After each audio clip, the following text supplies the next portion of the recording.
ang pondo ng bayan ay hindi personal na pondo ng sinuman. Ngayon, pag-usapan natin ang issue ng isang opisyal na nangangarap na maging susunod na Pangulo, si Sara Duterte. Sa loob lamang ng unang 18 buwan sa pwesto, umabot sa 612.5 million ang confidential funds.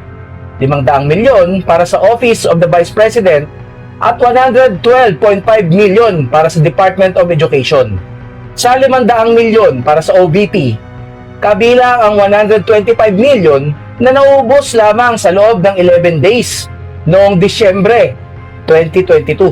Kalaunan, ang Commission on Audit o COA ay nag-disallow ng 73 million mula sa naturang paggastos. Sa pagdinig sa Kamara, tumistigo ang mga Special Disbursing Officers na ayon umano sa utos ng Vice Presidente, itinurn over nila ang confidential funds sa kanyang mga security officers. Mahigit kalahating bilyong piso ang usapan dito.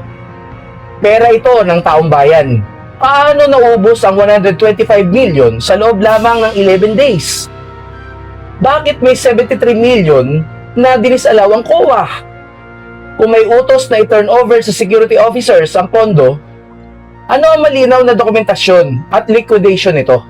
Kung ang ordinaryong empleyado ay kailangan mag-liquidate ng bawat sentimo, bakit kapag confidential funds, tila mahirap masilip? Kung may ambisyon ka mamuno sa buong bansa, mas lalo dapat malinaw ang iyong pananagutan, VP Sara Duterte. Sa usapin ng pondo ng bayan, isang prinsipyo lang ang dapat manaig. Walang bahid ng duda, walang itinatago, at may buong transparency at pananagutan.